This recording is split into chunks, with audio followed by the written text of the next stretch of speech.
nos dan por ahí un café distinto. Ya hemos probado Chiapas, hemos probado Puebla, hemos probado Veracruz. Luego probamos una mezcla ahí de Vietnam, Colombia. Entonces, pues bien agradecidos con la marca y pues les dejo aquí esta actividad va a durar primero 15 minutos para después pasar ya a nuestro diálogo de agua para las ciudades con nuestros invitados que también ya están aquí. Entonces, pues, muchísimas gracias y bienvenidos y bienvenidas. Esta es nuestra tercera llamada.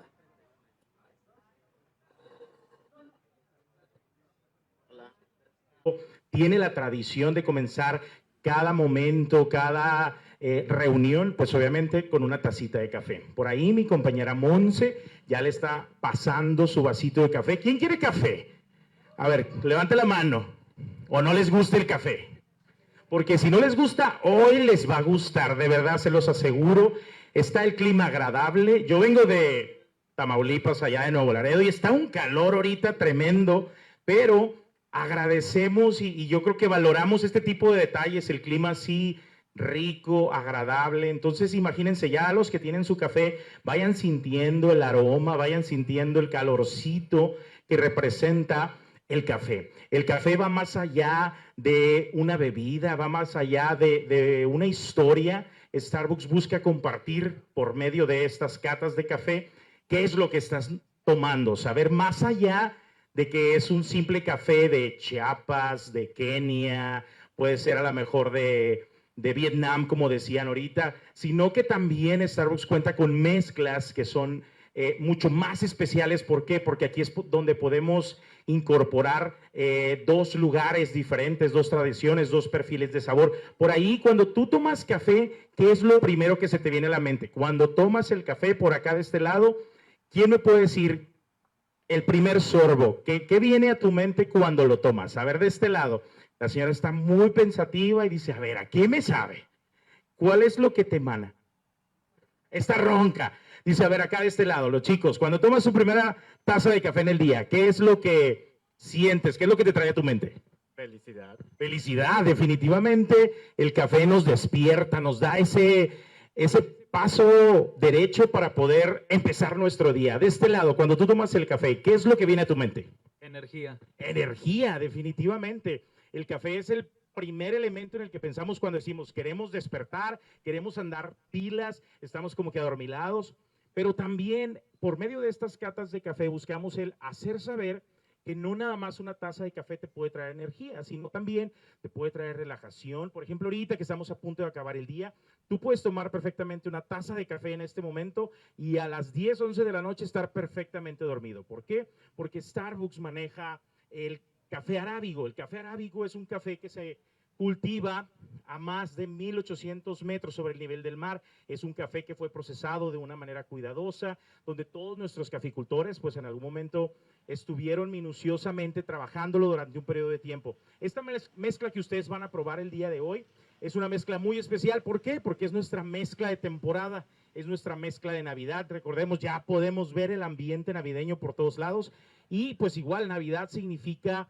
esta unión con la familia, estos momentos de conectar con amigos y por supuesto de aprender, de cultivar nuestro espíritu, de poder nutrir nuestra conexión humana, ¿no? Y eso es lo que buscamos por medio de esta taza de café, que es nuestra mezcla de Christmas. Y ustedes han de decir, ¿de dónde es esta mezcla? Esta mezcla tiene dos elementos muy importantes en la cultura del café. El primero viene desde Asia Pacífico. Este grano nos viene a traer, es un grano añejado, es un grano de Sumatra, es una isla muy alejada en África, donde esos suelos volcánicos vienen a darle a este café un perfil especiado. Si empiezan a percibir el aroma, los que ya tienen su vasito, a ver si alcanzan a percibir este aroma como a jengibre, a canela, a cardamomo, a clavo. ¿Quién fuera a pensar que un café nos puede dar estas notas, así como también un contraste cítrico, a lo mejor hay un poquito de naranja, de limón? Eso lo vamos a comprobar en el siguiente paso, que es el sorber. Ya que todos tengan su cafecito, vamos a dar prácticamente el inicio a esta experiencia. Vamos a comprobar si los granos de Sumatra, añejados, vienen a traernos este perfil terroso, este perfil, como dicen por ahí, fuerte como el café. Pero también por la parte de Guatemala, por la parte de Colombia, pues nos viene a traer prácticamente esta fuerza latinoamericana de las montañas de Guatemala, donde prácticamente viene a traer este perfil un poquito más cítrico, un poquito más neutral, y viene a complementarlo de una manera perfecta. Así que, pues ya todos tienen su vasito. ¿Cuántos faltan por acá? Y pues igual, en este día me acompaña una persona muy especial para mí. En el mundo del café ustedes han de decir, ¿por qué traemos este mandil negro? Normalmente en Starbucks puedes ver el mandil verde, pero el mandil negro nos representa como Coffee Master. El Coffee Master es aquella persona que es una entidad, es un guardián del café. Nosotros buscamos el que tú puedas conocer más allá del perfil de sabor, sino todas estas historias que les estoy platicando, que nos vienen a nutrir y que nos vienen a traer este feeling de estar en familia, de decir, oye, podemos conectar con las historias de Guatemala, de Colombia y por supuesto de Asia Pacífico. Así que ya todos tienen su cafecito, vamos a llevarlo a nuestro aroma, vamos a ver primeramente qué es aquello que nos viene a traer al momento de traerlo a la nariz, qué es aquellos elementos que lo representan o que en algún momento tú dices, para mí tiene este aroma. De este lado, a ver, ¿qué me puede decir? Veo que están muy concentrados de este lado.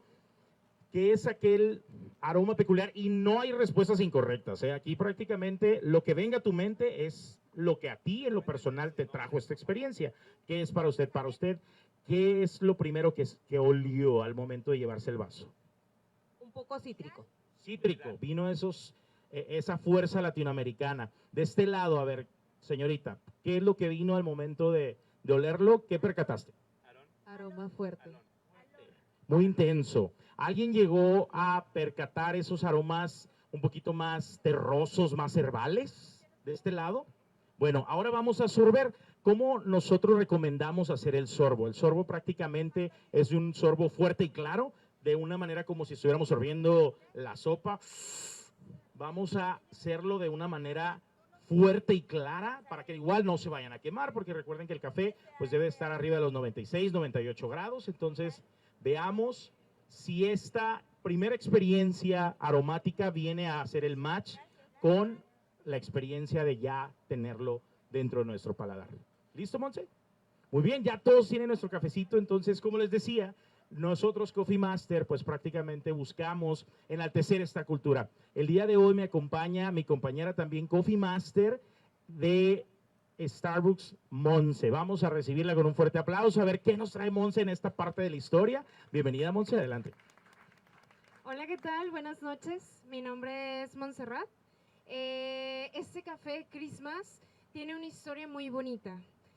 Cuando nosotros nos dedicábamos solo a vender granitos de café, empieza esta mezcla de Christmas que está pensada para los clientes para compartirla precisamente en cada época especial que venía año con año. Entonces lo que hacían en esa tienda era crear la mezcla, la embolsaban y a todos esos clientes que cada año, o bueno, que continuamente tenían en esta tienda, les regalaban esa bolsita para que pudieran llevar a casa y desde ahí nace esta tradición de compartir Christmas con cada uno de nuestros clientes.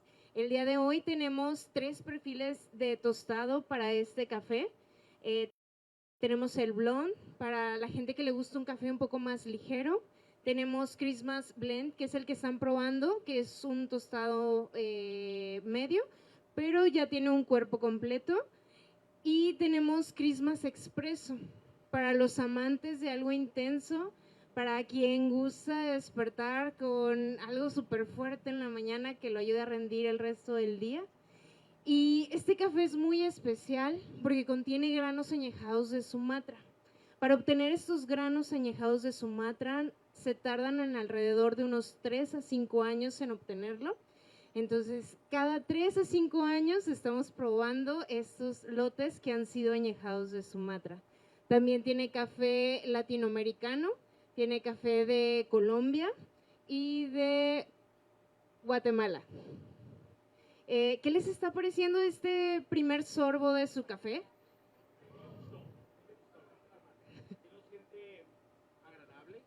quién lo siente suave? ¿Quién no le generó a lo mejor ese kick o ese despertar al momento de tomar el café? ¿Alguien lo siente suave? ¿No? Creo que todos lo sintieron fuerte e intenso, ¿verdad? Esto viene, como decía Monse, la parte de añejar por 5 años en costales de café, pues viene a traer este perfil un poquito más especiado, que es lo que viene a brindarles esa fortaleza. Entre más tostado sea, más intenso, más fuerte lo van a sentir. Entonces, por eso este café es especial para estos climas, para esta temporada donde en algún momento estamos reunidos en familia, viene ahorita el Día de Gracias, viene Navidad, entonces esos alimentos especiados van perfecto con este café. Sí, perfecto. También este café, no sé si alguien notó una nota un poquito a madera, trae nota a punta de abeto.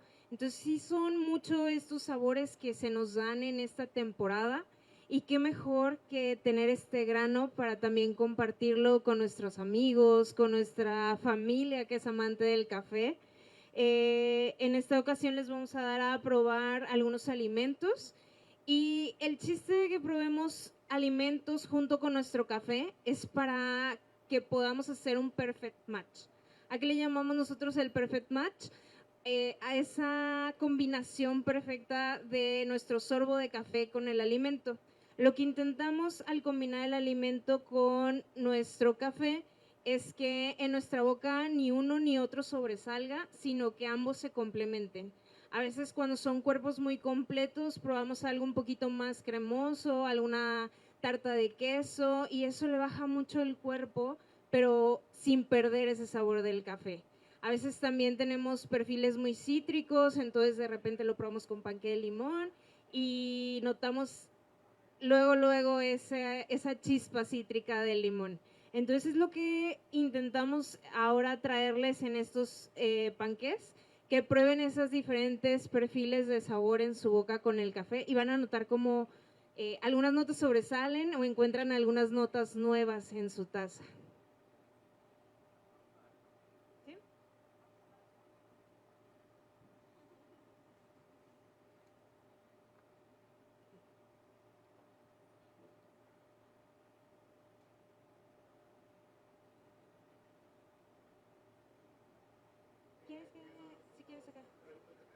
Ok, los postrecitos, el que trae el glass blanco es un panqué de limón y el que se ve más cafecito es un panqué de calabaza, que precisamente en estas fechas se puso muy de moda todo lo que fue sabores a calabaza.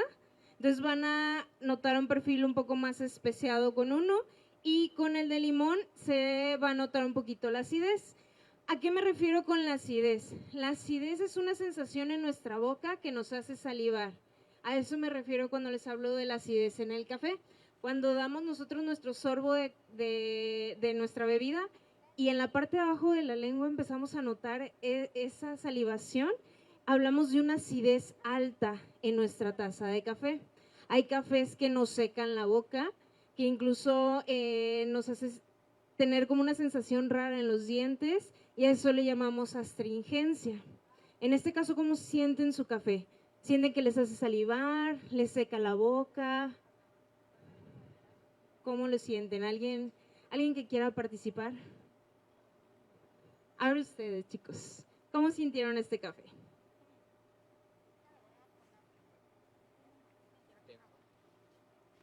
¿Te hace salivar un poquito, más o menos?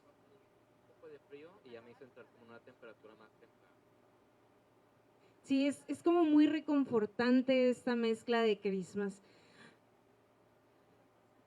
¿Alguien ya tuvo la oportunidad de probarlo con panqué de limón? ¿Qué te pareció con panqué de limón?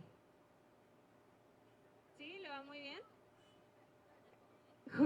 Justo esta mezcla tiene una acidez un poquito alta, entonces con el panqué de limón y el azúcar glass baja un poquito a pesar de que se siente lo cítrico. ¿Alguien ya lo probó con el de calabaza? ¿Qué les pareció el de calabaza? ¿Sí? Qué bueno que les gustó. ¿Cuál prefieren? ¿El de limón o el de calabaza? ¿Limón? Hay team calabaza y team limón en este día.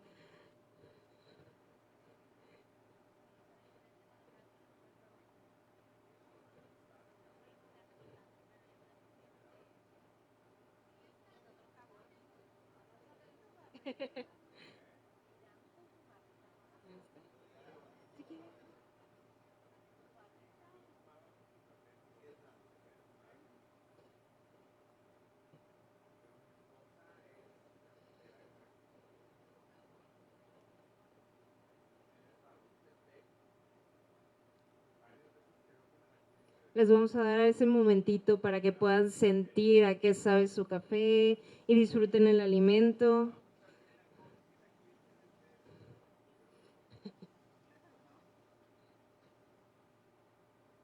¿Quién de ustedes ya había probado Christmas en años anteriores? ¿Es la primera vez que prueban esta mezcla? Excelente. ¿Y qué les ha parecido? ¿Sí les gustó el perfil de sabor? ¿Se les hizo muy intenso? ¿Sí les gustó? A ver, ¿quién fue Team Calabaza? Habemos varios. ¿Y Team Limón? Híjole, déjenme les digo que Team Limón ganó. Fuerte el aplauso para Team Limón. Y les voy a decir por qué. Esta parte cítrica yo creo es un poquito más característico en las personas de 30 años para abajo, así como Monse. Y los Team Calabaza ya andamos por ahí arriba de los 40 y algo. Y pues ya nos gustan los sabores más fuertes, más intensos. Y yo creo que eso es lo padre, Monse, ¿no? El poder en algún momento también, y no generamos esta parte de diferencia, sino que es el mezclar y el probar, digo, en algún momento viene a decir, oye, yo prefiero o me gusta más en la parte cítrica o en la parte un poquito más especiada. Entonces, la idea es esa, justamente el que tú puedas encontrar primeramente tu café favorito, como decía ahorita Monse, puede ser a lo mejor un tostado blonde, un tostado medio o un tostado dark, o lo prefieres a lo mejor con algo achocolatado, algo nuezado, algo con quesos. Verdaderamente el café nos trae toda esa parte de misticidad y en algún momento de combinación perfecta, que es lo que buscamos. Así como el vino, por aquí, ¿quién ha ido a una cata de vino? Los de 40, arriba de 40 y tantos, ya andamos, obviamente, nos gusta el vino. Entonces, así como las catas de vino y así como las catas de café tienen profesamente el vino rojo con un tipo de carnes, el vino blanco con aves, asimismo el café tiene su complemento perfecto y siempre los baristas de Starbucks estamos dispuestos y disponibles para darles a conocer cuál es el café que va a entrar específicamente a tu perfil. Si tú quieres algo achocolatado, si tú quieres algo con queso, si tú quieres algo a lo mejor un poquito más especial. Ahorita está de temporada la baguette de navideña, está riquísima, tiene una jalea de duraznos, de frutos rojos, de manzana. Entonces imagínatelo con este cafecito de Christmas Blend en la terraza de tu casa, a lo mejor ya que haga más frío, que te vayas a Chipinque, a un paseo y digas, ¿sabes qué? Esto combinó perfecto y me creó una experiencia. Así como el día de hoy estamos creando esta experiencia de poder probar este café. En lo personal, yo quiero agradecer y quiero en algún momento reconocer aquí a Monse a mi lado, quien el día de hoy está tomando la batuta como la líder regional de cultura de café. Su servidor, quiero que le den un aplauso. Verdaderamente dejo en buenas manos este papel que va a venir a fungir en toda la región norte, que somos más de 90 tiendas y que yo estoy seguro que Monse lo va a hacer espléndidamente y que pues ella los va a estar acompañando las siguientes reuniones que tengan de Café Conciencia.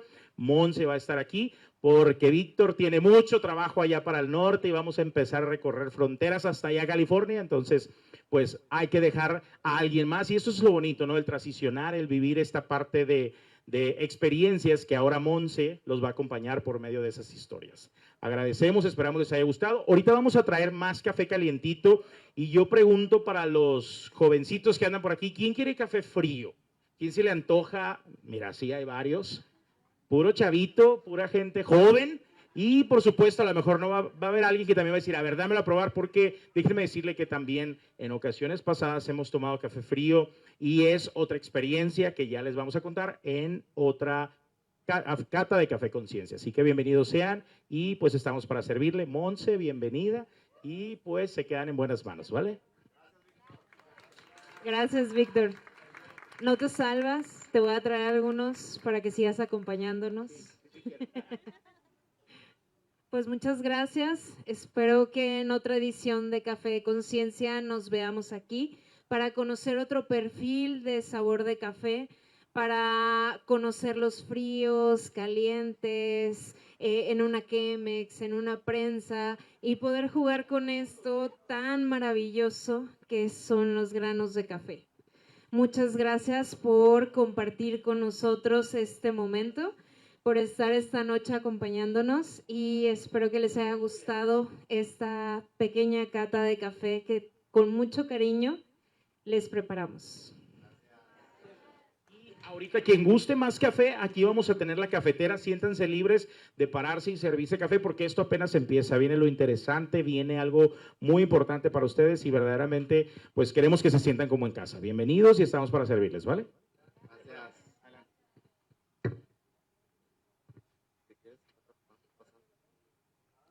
Vénganse para acá. Adelante, arquitecto. Acá. Para que pongas tu café.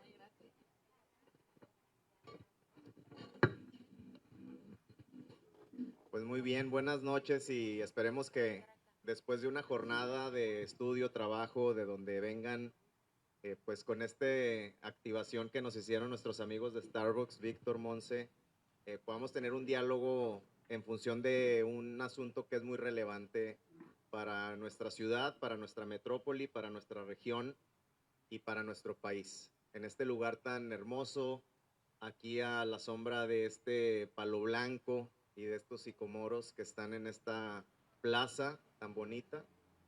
Y para iniciar, quiero presentarles a nuestros invitados especiales, al arquitecto Juan Ignacio Barragán, de Agua y Drenaje de Monterrey, y también a nuestra amiga Erika Toledo, del Centro del Agua del TEC de Monterrey, que están cumpliendo 17 años como centro. Acaban de tener un evento que ahorita nos platicará Erika con más detalle, pero sin tanto preámbulo. Yo me acuerdo que cuando estaba estudiando en el TEC precisamente, en la clase de análisis de ciclo de vida de los productos, estábamos viendo el concepto de huella hídrica. Me acuerdo perfecto que desde ese entonces a mí ya me gustaba el café. Me impactó mucho el saber que detrás de cada taza de café hay alrededor de 140 litros de agua para la producción de esa taza. Entonces realmente ahorita nos estamos tomando 140 litros de manera virtual para la producción de nuestra taza de café. En ese sentido, y pues también cuando era estudiante teníamos una cátedra en el TEC que se llamaba Andrés Marcelo Sada, y que cuando trajeron a la oceanógrafa Silvia Earle, ella nos dio una plática que me marcó mucho la esencia, que se titulaba No Blue, No Green, No Water, No Life.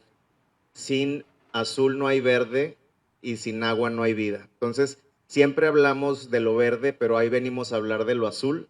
Y para eso me gustaría empezar con el arquitecto, porque yo creo que hoy, en la mañana o después de nuestras actividades del día, pues todos tomamos un baño, ¿no? Un regaderazo, una ducha, y cuando abrimos la llave de nuestras regaderas o de nuestros sistemas de grifos de la casa, pues realmente dudo que estemos reflexionando de dónde viene esa agua. Entonces, la pregunta, arquitecto, es ¿cómo funciona el sistema o el proceso de operación y despacho de agua en el sistema de infraestructura hidráulica que tenemos en Monterrey? Muy bien, muchas gracias, muy buenas noches, Erika, y a todos, muchas gracias por esta invitación a este Café Conciencia. Pues mira, yo primero que nada mencionar que en el caso particular de Monterrey y casi de todas las ciudades del mundo, sin energía no hay agua. O sea, antes de que haya agua tenemos que tener energía. Toda el agua se bombea, se extrae de los pozos, se bombea de las presas. ¿Tienen una idea de cuánto es el recibo anual de agua, de luz que pagamos en servicios de agua y drenaje? Den una cifra. Anual. Heriberto ya sabe, pero que él no conteste. 2,000 millones de pesos de luz. Para los que se quejan de que les sale muy caro el recibo de luz. Más o menos entre 180, 160, 200 millones de pesos mensuales de luz. La energía es el primer factor que nos permite tener agua, pero el agua también puede generar energía. Ahorita, por ejemplo, tenemos un proyecto en el cual queremos traer del sistema Huasteca, donde bombeamos, y hay una carga de energía que se puede acumular a lo largo de más o menos 2 o 3 kilómetros, y ahí poner una turbina, con esa turbina hacer jalar una serie de pozos, y luego va a haber más agua y hacemos funcionar otra turbina y hacemos funcionar más pozos. Y hago este comentario básicamente porque el gran objetivo de nosotros es la circularidad. El poderle dar la mayor cantidad de vueltas a todo lo que tenemos. En el caso nuestro del agua, ahorita lo voy a platicar del ciclo del agua, pero en el ciclo del agua también está el ciclo de la energía. Y en nuestras vidas creo que tenemos que incorporar este sistema de circularidad como una de las formas en las cuales vamos a poder hacer que este mundo siga sobreviviendo de una manera sustentable. Ahora, en el caso específico del agua, nosotros tenemos 2 tipos de fuentes. Las fuentes superficiales y las fuentes subterráneas. Somos muy bendecidos por la naturaleza.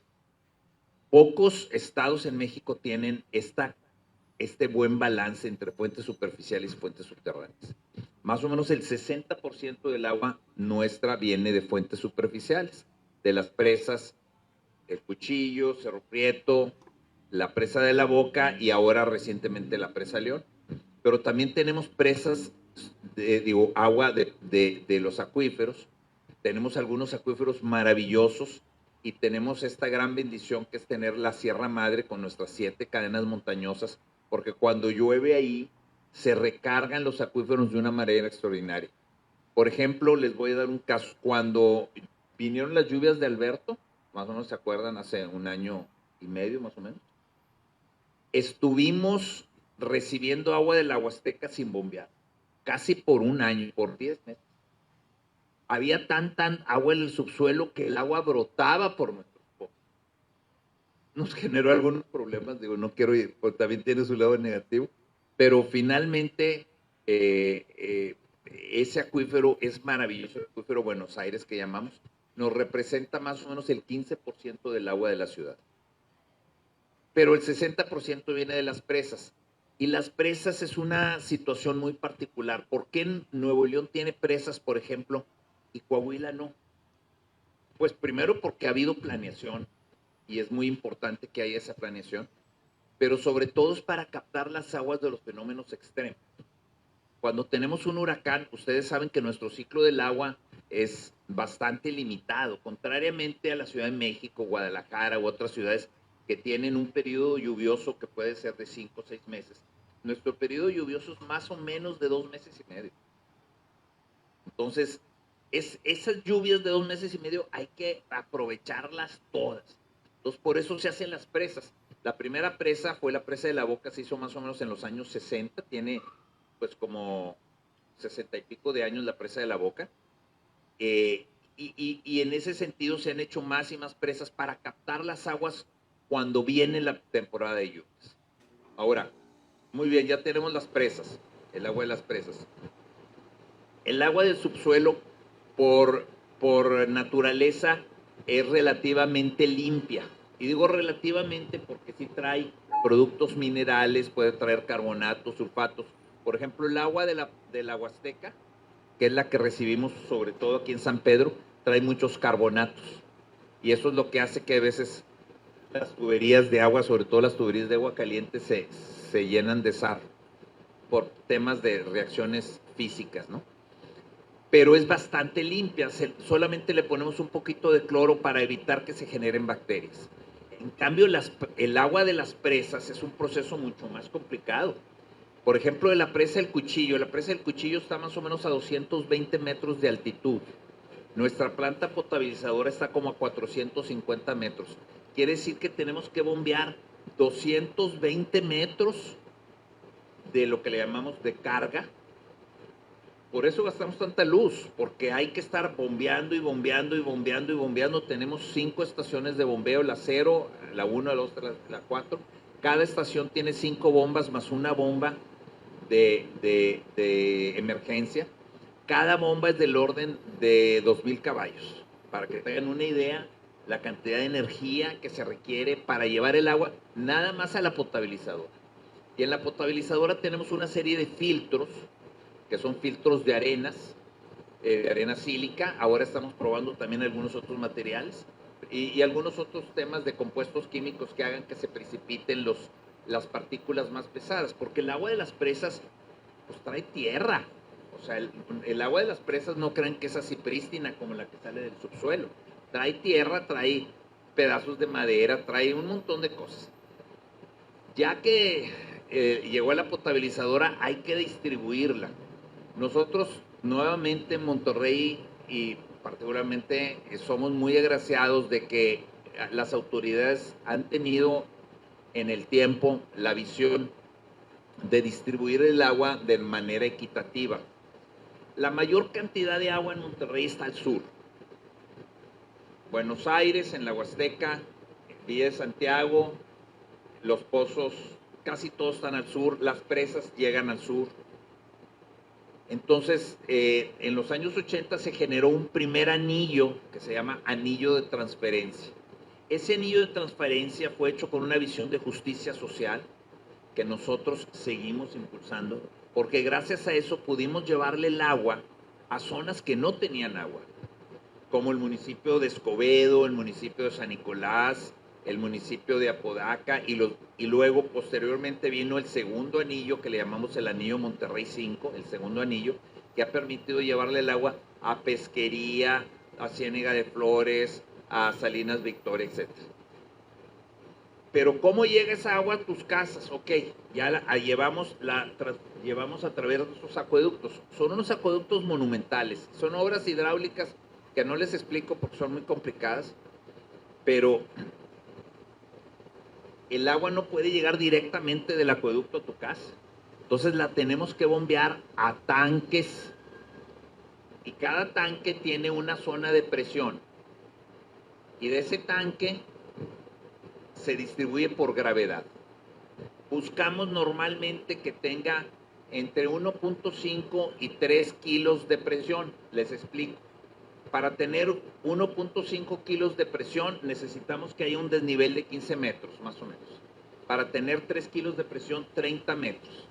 Eso es lo que buscamos. Hay veces la presión es un poquito más baja, porque pues, la ciudad no es perfecta, la ciudad tiene subidas y bajadas. Y cuando hay de pronto mucha presión, pues le tenemos que poner una válvula reguladora de presión.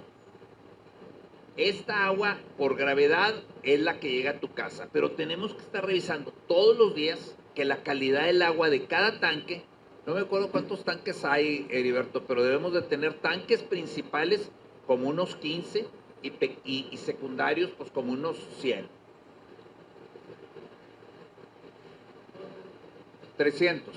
300 tanques en toda la área metropolitana, incluyendo los pequeños. Cada tanque revisamos todos los días, 2 veces al día, la calidad del agua.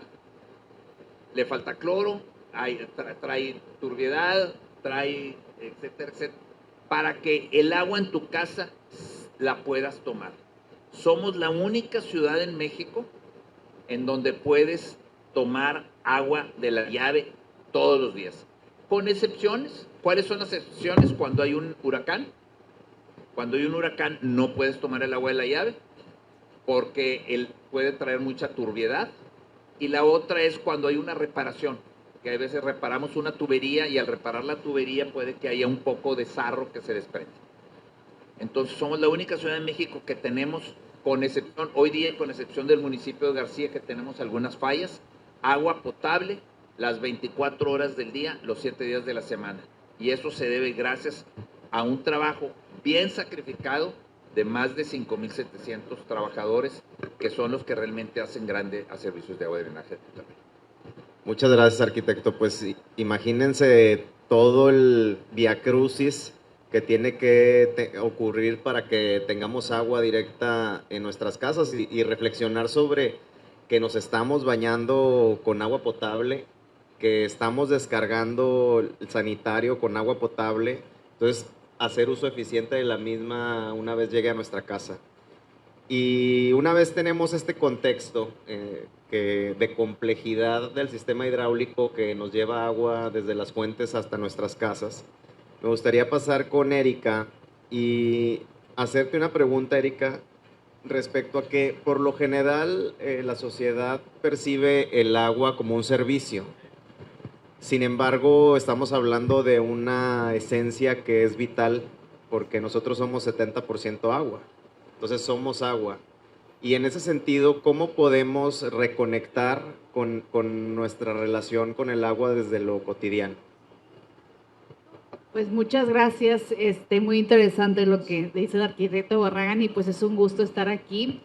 En el Centro del Agua ahorita estamos explorando una línea de investigación que se llama hidropoética. Suena muy poético, ¿no? Uno pensaría que a lo mejor son poemas sobre el agua, pero más bien volteamos a ver al agua desde la poética que viene de la palabra poiesis, ¿no? Y la palabra poiesis significaba creación, ¿no? Entonces, ¿cómo podemos tener una relación más creativa con el agua?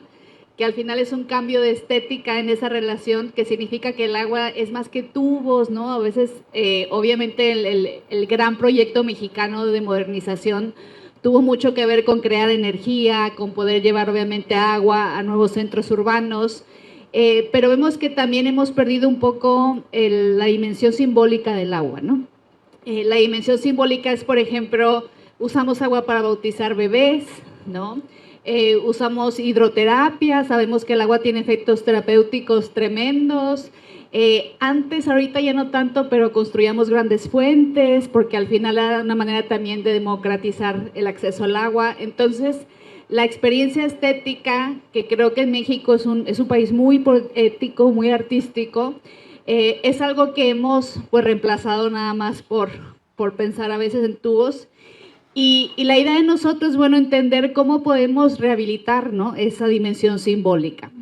Esto implica, pues a veces también entender la misma cultura mexicana. Por ejemplo, en Oaxaca, la Constitución del Estado dice que el agua es un bien cultural, es decir, es la base de muchas prácticas culturales que pues habitan a lo largo del país. Y también implica esta nueva agenda global que se le llama Agenda de Agua Verde. Ve que hay un nuevo reporte de la Comisión Global de la Economía del Agua que dice que el 50% de la lluvia que cae sobre la tierra, o sea, no obviamente sobre glaciares o sobre el océano, sino el agua que cae sobre la tierra, que es tan importante para las ciudades, ese 50% se genera en los ecosistemas terrestres, ¿no? En bosques, en selvas, en todas las áreas verdes del país. Y por eso es muy importante también, pues, regresar un poco, ¿no?, lo que hace la Secretaría de Medio Ambiente, el foco a esos ecosistemas. Nosotros estos últimos meses, por muchísimos eventos, hemos tenido que viajar a la Ciudad de México. Que ahí le decía hace poco al arquitecto que la verdad es que la situación está muy, muy difícil. Nos toca de repente escuchar muchas historias sobre el sector de la informalidad, pues el huachicoleo hídrico está creciendo tremendamente. Hay nuevos grupos de poder, ¿no?, a lo largo del agua, pero también surgen nuevas formas de lidiar con estos fenómenos. Por ejemplo, la Semarnat tiene una nueva gestión de microcuencas. Una de esos tipos de microcuencas son los bosques de agua. La Ciudad de México recibe pues casi 70% de todo el sistema de montañas, ¿no?, que abarca el Estado de México, la Ciudad de México, Morelos, obviamente todo el complejo del Popo. Entonces también tenemos que ser como muy conscientes de cómo vamos a conservar esos ecosistemas, y a veces la forma más fácil es a través de la experiencia sensible, ¿no? Yo recuerdo una vez en una reunión de cooperación internacional, alguien contaba una historia de una ciudad que se llama Heidelberg, es un pueblito muy viejito en el sur de Alemania, y lo chistoso de esa ciudad es que sobrevivió los bombardeos de la Segunda Guerra Mundial, y la historia es porque en esa ciudad hay muchas bases norteamericanas, y uno de los pilotos que tenía la encomienda de bombardear Heidelberg había ido ahí a la escuela, ¿no? Entonces, aunque le dieron la orden de bombardear la ciudad, dijo, ¿cómo voy a bombardear algo que amo tanto? ¿No? Y se salvó justo por ese sentimiento, ¿no? Entonces creo que, digo, yo soy una fan de la educación ambiental, creo que tenemos que volver a generar esa educación. La cultura del agua también es esa experiencia sensible. Yo por muchos años fui parte de una red experta y de expertos en educación para la sustentabilidad, por eso es tan cercano a mi corazón. Me tocó mucho viajar por India y por Sudáfrica y me tocó ir a rituales al río Yamuna, que obviamente es un río sagrado, pero también ver cuerpos, ¿no? La gente metiéndose con cuerpos, quemándose, o sea, una situación que dices, pues incluso lo simbólico, lo religioso, lo espiritual depende del agua, ¿verdad? Y si no la cuidamos y no cuidamos los ecosistemas, las fábricas de agua, pues es muy difícil, ¿no? Que la vida continúe. Y ese es en sí el habitar poético, un habitar creativo. Y de hecho escribimos hace poco un libro, le traje una copia al arquitecto. Tuvimos, bueno, muchos, sobre todo urbanistas, incluida la Universidad de París, para pues empezar a entender qué significa habitar poéticamente el agua. Muchas gracias, Erika. Una forma muy humana de relacionarnos con el agua, precisamente, ¿no? Entonces, pues un eco muy importante más allá del servicio que nos brinda el agua, sino esta conexión.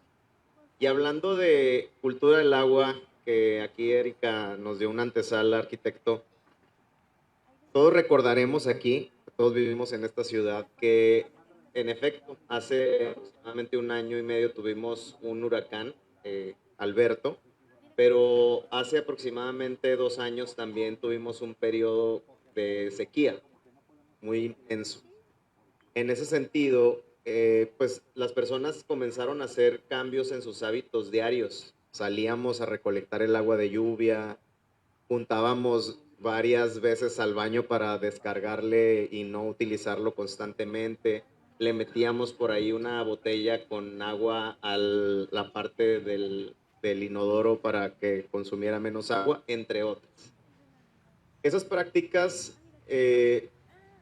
la pregunta es, ¿qué tanto nos dejaron de aprendizaje y qué tanto bajo tu percepción, conocimiento, ya se nos olvidó, como la pandemia, ¿verdad? Que no podíamos hacer muchas cosas que ya hacemos hoy día y que pues también ya dejamos ahí en el pasado. Sí, mira, efectivamente durante la crisis hubo una problemática generalizada en la ciudad, aunque tenemos que reconocer que esta se concentró de una manera mucho más intensa en la zona norponiente. Y digo esto porque tenemos que ser justos.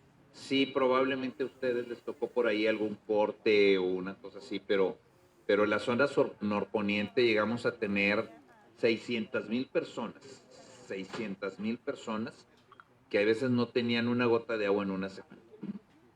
Y para nosotros era una preocupación muy fuerte, una angustia. Yo les puedo decir que sí nos pegaba emocionalmente porque ver a gente con esas dificultades está difícil.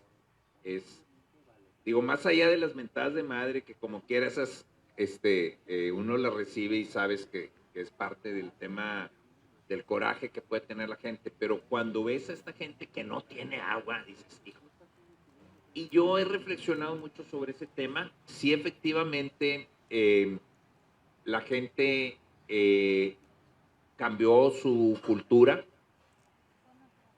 Ese cambio cultural en buena medida se ha perdido, se ha regresado a la época de exceso. Sin embargo, nosotros pudimos implementar una estrategia tecnológica que se le llama modulación de presiones, le bajamos la presión a las zonas que tienen mucha presión. Algunas veces la gente medio se enojaba porque decía, oye, antes tenía mucha presión. Pues sí, pero gracias a eso le pudimos dar un poquito más de agua a otras gentes. Pero también he reflexionado mucho y sobre todo, fíjate, más que con la sequía, con el tema del Alberto. Porque cuando no te falta el agua, te sobra. El Alberto nos reventó una tubería que surtía de agua Santa Catarina y al sur de García y fue muy, muy terrible porque Santa Catarina estuvo sin agua prácticamente un mes y medio. Y créanme que pues uno tiene que hacerse fuerte, pero la verdad es que es muy doloroso y la gente está muy enojada, pero más allá del enojo, la gente está desesperada. Y yo me puse a pensar, a ver, ¿cuánta agua necesita una persona? Para beber necesitas más o menos 3 litros diarios. Entonces yo le decía a mi equipo, tenemos que asegurar que la gente tenga 3 litros diarios, porque si no tiene 3 litros diarios se muere. Y les puede parecer así un poco exagerado lo que estoy diciendo, pero es en serio. Si no tienes 3 litros de agua diarios, te mueres. La segunda urgencia, ¿cuál creen que es? El drenaje sanitario. Ustedes lo que saben lo que es tener 7 días haciendo popó en un sanitario sin bajarle. Canijo. Pues la cultura urbana. Entonces decíamos, bueno, ¿cómo vamos a garantizar cuánta agua necesita la gente para poder de pedido bajarle una vez al día a su sanitario? Estamos hablando en general de gente humilde, pero también gente de clase media, media alta, que vive en Santa Catarina. Y eso nos daba pues, por lo menos unos 30, 40 litros adicionales. Entonces, esa era nuestra lucha. Y se los digo en serio, decíamos, bueno, nos coordinamos con la Secretaría de Igualdad e Inclusión y la Secretaría de Igualdad e Inclusión repartía garrafones. Nosotros tenemos unas fábricas para producir garrafones también, unas pequeñas plantas para producir garrafones y con eso repartíamos garrafones para que la gente no se muriera. Porque es gente humilde. Claro, dices, la puedes comprar en el Oxxo, pero en el Oxxo te cuesta 70 pesos, es el 25% de lo que gana esa persona. Entonces, para nosotros era bien importante que tuvieran el agua para beber. Y luego el agua para el sanitario. Si se bañan o no se bañan, es lo de menos. No, hombre, no, las toallitas húmedas nos tapan los drenajes, o sea, no, hay que tirarlas a la basura. No, pero independientemente, no, pues encuentras la forma. A ver, yo una vez conocí a un señor en Mier y Noriega que nunca se había bañado su vida. Tenía como 60 y tantos años. En Mier y Noriega casi no hay agua, no sé si han ido, pero yo los invito para que vean lo que es batallar. Y yo le pregunté y me dijo, no, pues a lo mejor me bañó alguna vez mi mamá, pero yo no me acuerdo. Bueno, alguna vez me llovió y me mojé con la lluvia. Nunca se había bañado. Estaba bien vivo. Eso sí, tenía las manos que parecían como una piedra, porque además era tallador de Ixtle. El baño es secundario. Es beber para vivir y poderle bajar al sanitario por higiene. Y claro, me están diciendo, a lo mejor han de estar pensando que estoy exagerando, no, es la realidad. Cuando uno está al frente de un organismo de agua y tiene esas 300,000 o 400,000 personas sin agua, es en lo que piensas, ¿cómo le voy a hacer para que el agua llegue a esas gentes cuando menos en esa cantidad? Y la operación de un organismo es pesada, es desgastante. Pero digamos que esa es un poco la experiencia que yo les puedo transmitir.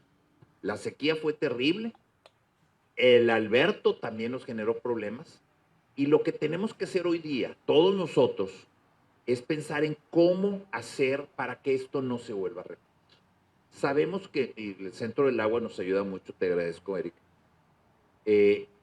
Sabemos que las sequías van a regresar y los huracanes también van a regresar, lo sabemos, es un hecho.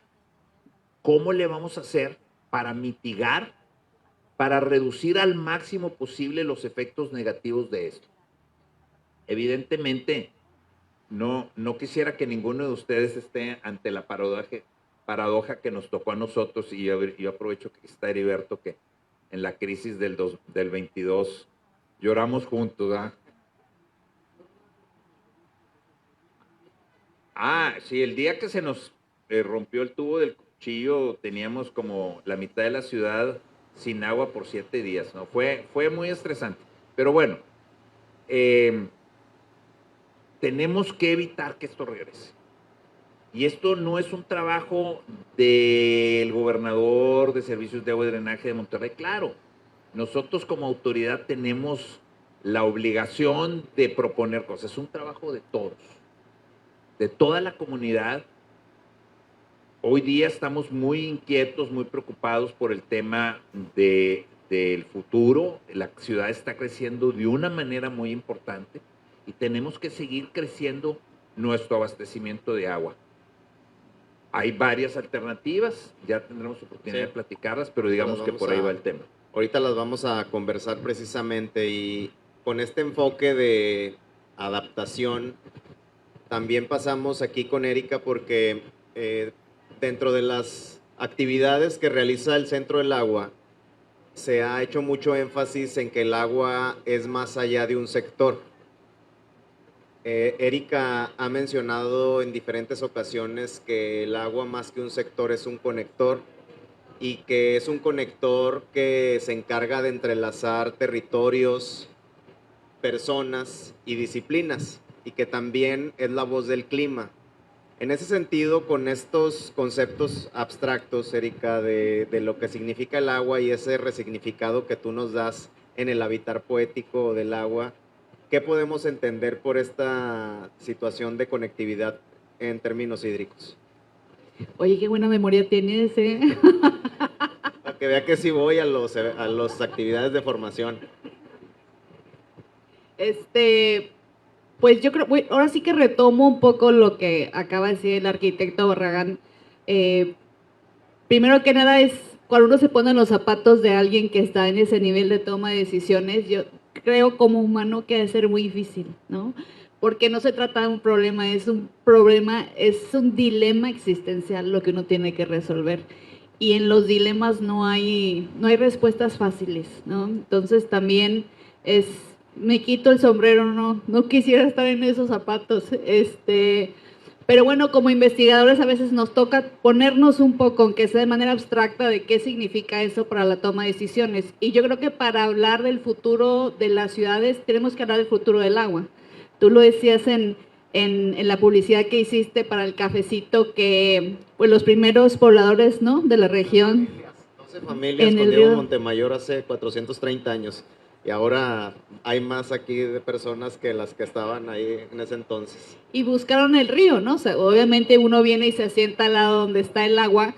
Y el doctor Aldo Ramírez, que es el director del centro, siempre menciona un dicho chino que dice que quien controla las montañas controla los ríos.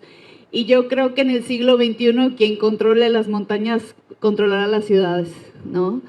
Entonces, ¿qué implica que el agua sea la voz del cambio climático? A veces cuando hablamos del cambio climático hablamos mucho de la temperatura, pero eso es realmente el tiempo atmosférico.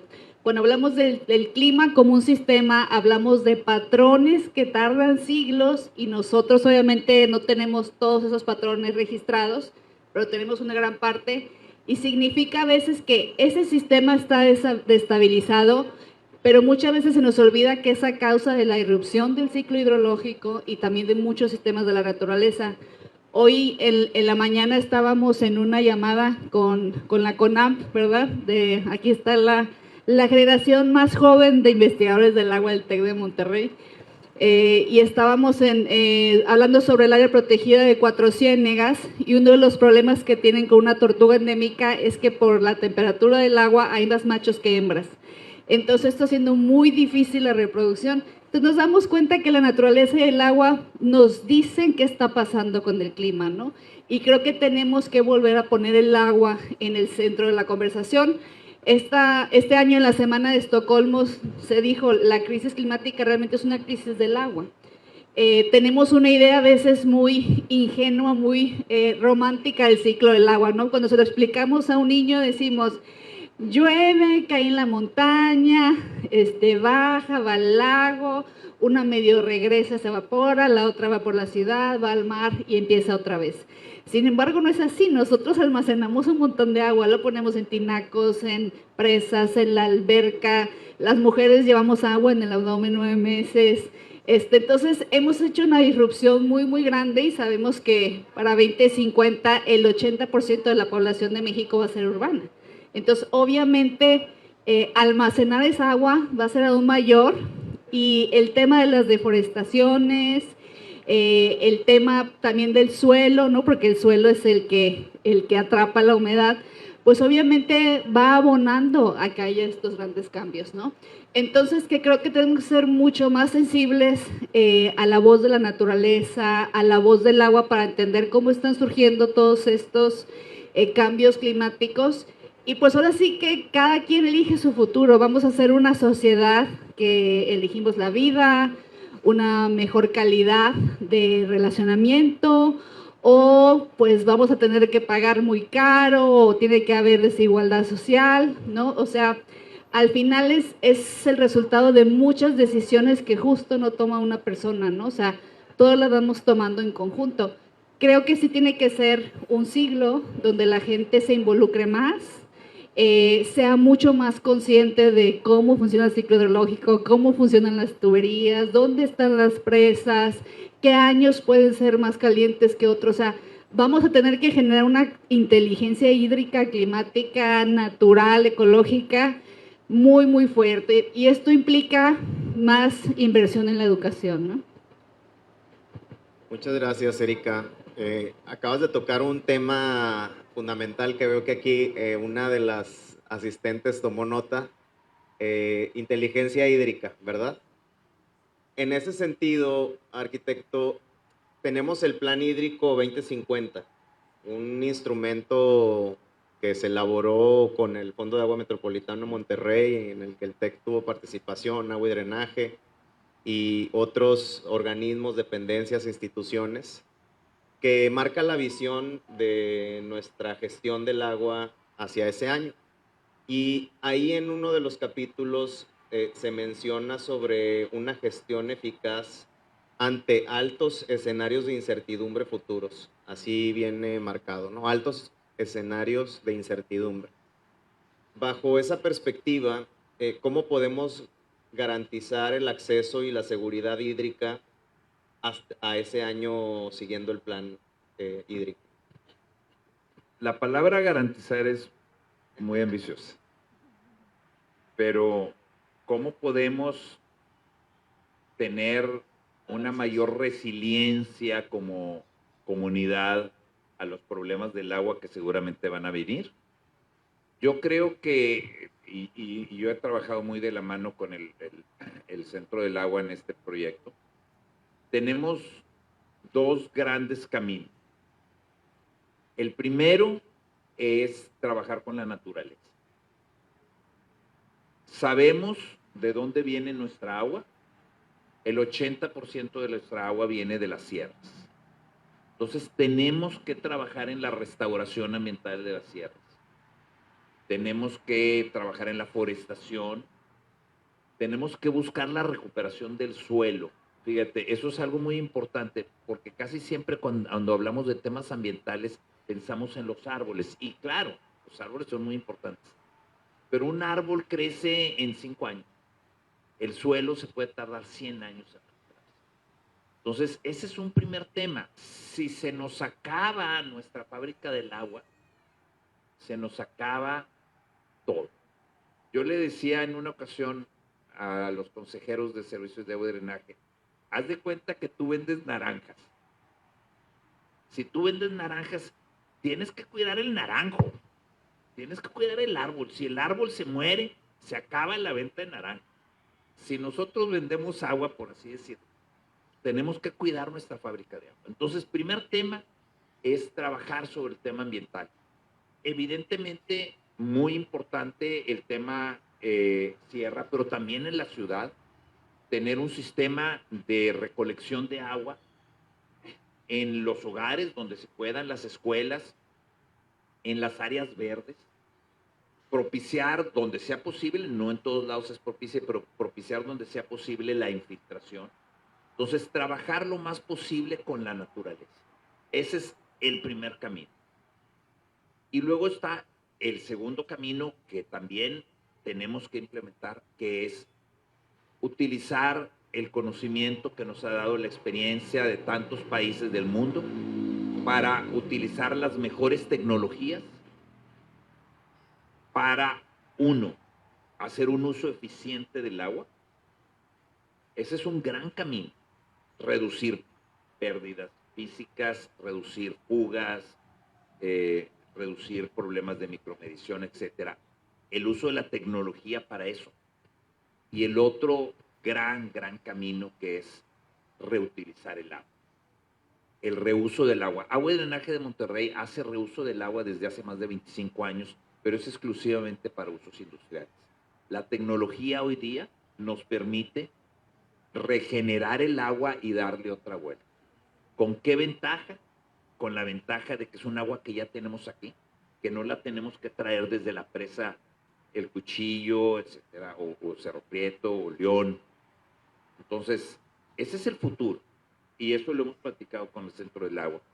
No olvidemos la naturaleza, porque hay veces tenemos tendencia a caer muy fácil en el lado tecnológico. Y la verdad es que sin tecnología no la vamos a hacer. Pero no olvidemos la naturaleza. Necesitamos las dos, son como las dos piernas de una persona. El trabajar con la naturaleza y el utilizar el conocimiento avanzado para una regeneración y un mejor uso del agua.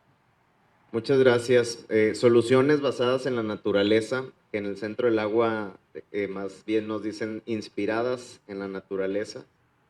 Y ciencia y tecnología, ¿verdad? Al servicio de pues, las personas y el planeta.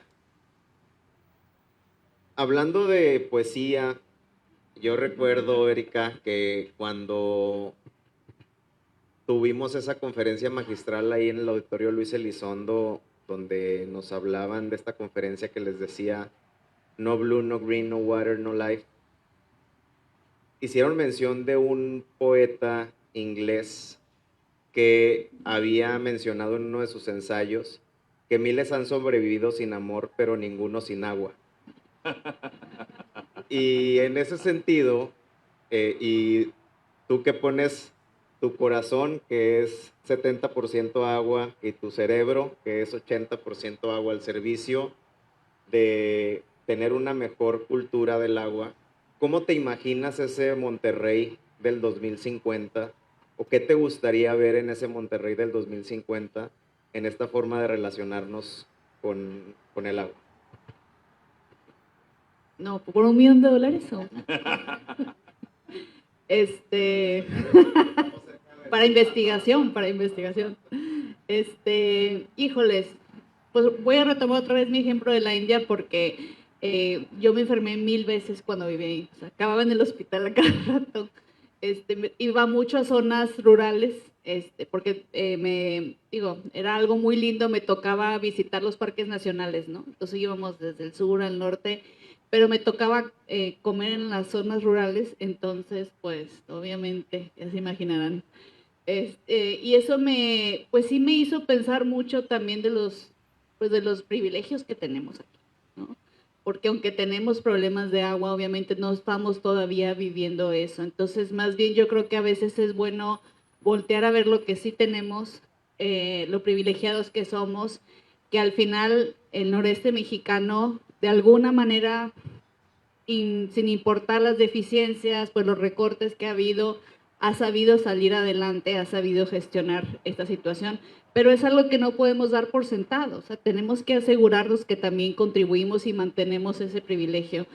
Entonces, yo quisiera ver un Monterrey con inteligencia hídrica, obviamente, pero también un Monterrey más sensible, ¿no? A que no todos tenemos la misma experiencia viviendo en la misma ciudad. Como dijo el arquitecto cuando pasó lo de Santa Catarina, solamente me puedo imaginar, ¿no? Lo que es tener 45 días falta de agua. En algún momento cuando vino la London School of Economics que lo entrevistaron, nos tocó ir a entrevistar, no me acuerdo si es la Secretaría de Inclusión, que les tocó a ellos lidiar con llevar esos tinacos grandes a las colonias, y aunque realmente no están autorizados para dar ayuda humanitaria, pues les tocó, porque prácticamente era un tema humanitario, ¿no? Y también platicaban mucho, pues, ¿qué pasa cuando en una casa vive una señora grande que ya no camina? ¿Qué pasa cuando hay un matrimonio? Pues lo más seguro es que van a decir a la mujer, tú quédate, tú no vayas a trabajar. Entonces también vemos que se vuelve una carga sobre los más vulnerables y sobre las mujeres. Y es real. Ahora, ¿cuánta agua puedes almacenar? Porque también se echa a perder, o sea, tiene bacterias, ¿no? Entonces no la puedes tener siempre llena de moho. Entonces, cuando creo que la experiencia que se vivió en esa crisis nos tiene que hacer despertar de la fisicalidad del elemento, ¿no? Mi jefe que participa en el Plan Hídrico de Nuevo León, cuando llegó Albert, muy bueno, está bien. Pero decía, a lo mejor si se hubiera esperado tantito, porque estábamos en un punto de inflexión, en un punto de aprendizaje como sociedad, tenemos que practicar el conservadurismo hídrico. Aunque tengamos agua, hay que ser mucho más conservadores, ¿sí? Hay que ser más. Y creo que el siguiente tema, y no nada más para Monterrey, este tema es para todas las ciudades del mundo, va a ser justo reusar el agua, ¿no? Pero, y también en el TEC de Monterrey tenemos muchos investigadores pues que ahorita están buscando desarrollar tratamientos porque el agua residual del siglo XXI ya no es la del siglo pasado, ¿no? Tenemos PFAS, tenemos microplásticos, tenemos farma, tenemos hormonas. El 50%, por ejemplo, del paracetamol que hay en la naturaleza, pues viene de la popó, ¿no? Usamos unos paracetamoles, pero van a algún lugar, ¿no? Entonces, esa es también la nueva frontera de la calidad del agua, pero tenemos que ver que vamos a tener que reusarla, ¿no? Entonces, también, si mantenemos la academia, la sociedad y el gobierno juntos, pues tenemos más herramientas. Muy bien, pues muchas gracias. Podríamos seguir conversando, pero a mí me gustaría hacer un pequeño comentario claro, sí. sobre eso. Como quiera, ahorita vamos a pasar a preguntas, bueno, comentarios, pero claro, nada más adelante. una cosa bien importante, porque hay una persona que se llama Paulina, no me acuerdo el apellido, que es la presidenta del Water Quality Association, que dice algo que yo estoy totalmente de acuerdo. Agua para beber necesitas 3 litros. Olvídate de las pifas y del paracetamol y de las hormonas. Te comes más hormonas en un taco de pollo de las que pudieran venir en el agua. Agua para beber necesitamos 3 litros. Entonces, yo pienso, y te lo digo con toda franqueza, va a haber un nuevo paradigma de la producción y distribución del agua, en donde vamos a tener un agua para uso y un agua para beber. Y el agua para beber es bien poquita. Nosotros producimos 17, o consumimos en promedio 17 metros cúbicos por segundo. No sé si se imaginan esa cantidad de agua, pero es una barbaridad de agua. 17 metros cúbicos por segundo. 17,000 litros por segundo. Pero para beber necesitamos nada más 400. De nuestros acuíferos maravillosos de la Huasteca tenemos 2,600. Hay que repensar la distribución del agua. Ese es el nuevo paradigma. Ese es el nuevo paradigma. ¿Cómo hacemos agua de diseño? Agua para beber, drinkable water. Agua para usarse.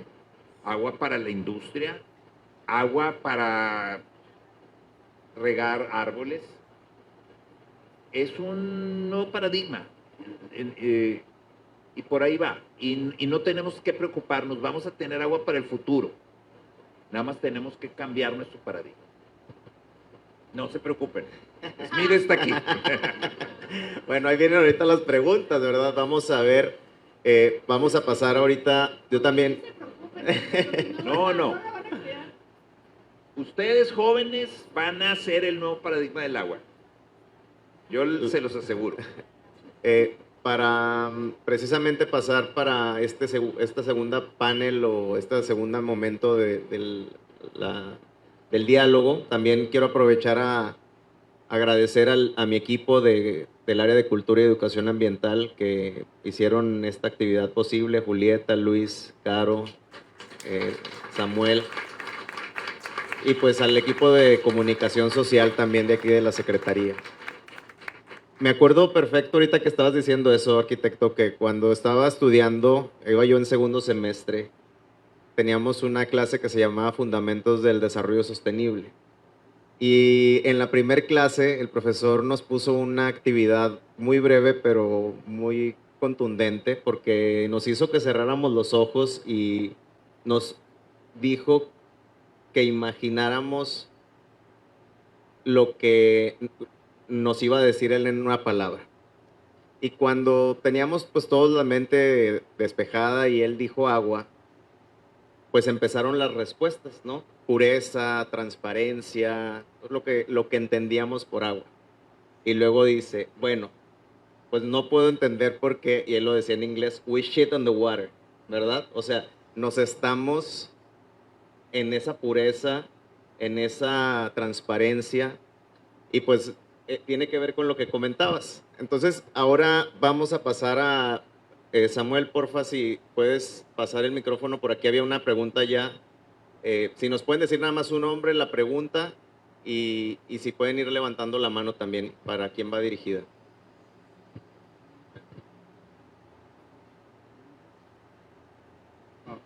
Buenas noches. Perdón. Mi nombre es Jairo, soy estudiante del Tecnológico de Nuevo León. Vengo acompañado de mi equipo y mi asesora.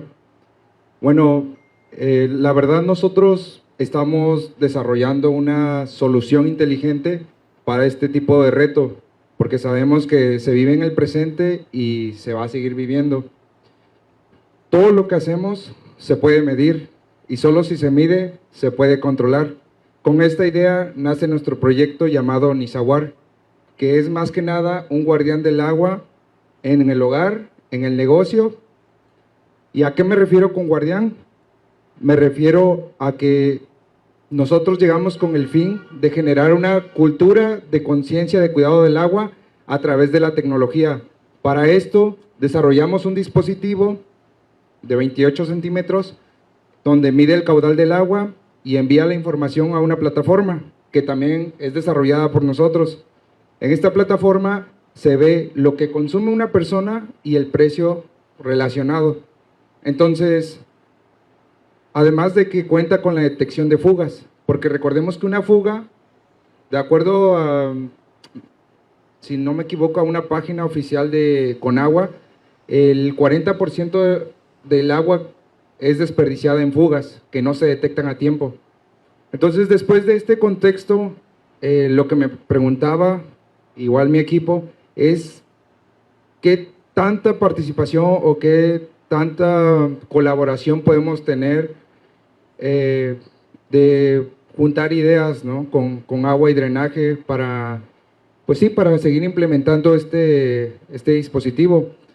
Cabe decir y mencionar que esto ya es una realidad.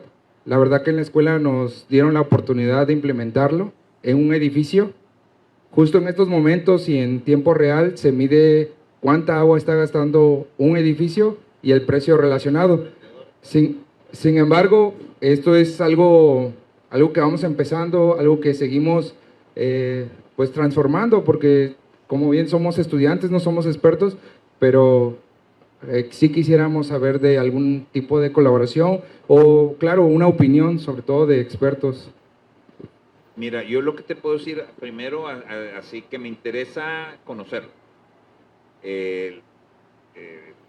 Definitivamente nosotros estamos buscando innovaciones y entonces la primera respuesta me interesa reconocerlo. Si quieres ahorita hacemos una reunión y los recibimos ahí en las oficinas de agua y drenaje para conocer el dispositivo y ver de qué manera se puede instrumentar o impulsar. Dicho esto, nosotros hemos estado organizando dentro de servicios de agua y drenaje un proyecto de innovación donde todo el personal esté haciendo propuestas de innovación. Lo hacemos con el Centro del Agua del TEC, pero no está cerrado al tecnológico y pudiéramos ver con el equipo para que este proyecto entre dentro del esquema de, vamos a estar en marzo, abril, ¿verdad? No me acuerdo las fechas, pero es que se haga una propuesta y se presenta, se evalúa por expertos. El año pasado vino el Banco Interamericano de Desarrollo, estuvo el NatBank, estuvieron, además de nosotros en agua y drenaje, pero gentes de fuera. Y de los proyectos que se presentaron el año pasado, más de la mitad se están instrumentando. Entonces, y puede haber incluso recursos nacionales, internacionales para impulsarlo. La innovación es algo que requiere inversión, no necesariamente mucha, pero sí requiere cierta inversión, porque es un proceso de perfeccionamiento constante de las innovaciones hasta que llegas al producto terminado, y eso puede tomar 1 o 2 años. Entonces, con mucho gusto los recibimos y los vemos de qué manera incorporarlos a este esquema con el Centro del Agua para que se evalúe y puede que haya tiradores del sector nacional o internacional que le apuesten, incluso agua y drenaje, que le apuesten al proyecto. Sí, muchas gracias por la invitación y nada más decir que lo hacemos con la intención de generar esa cultura, ese cuidado del agua. Hemos sufrido parones por 2, 3 días y sin embargo pensamos que tenemos tecnología para todo y por qué no para el recurso más vital. Claro. Porque pues al final el agua es vida, pero también responsabilidad. Gracias. Totalmente, totalmente.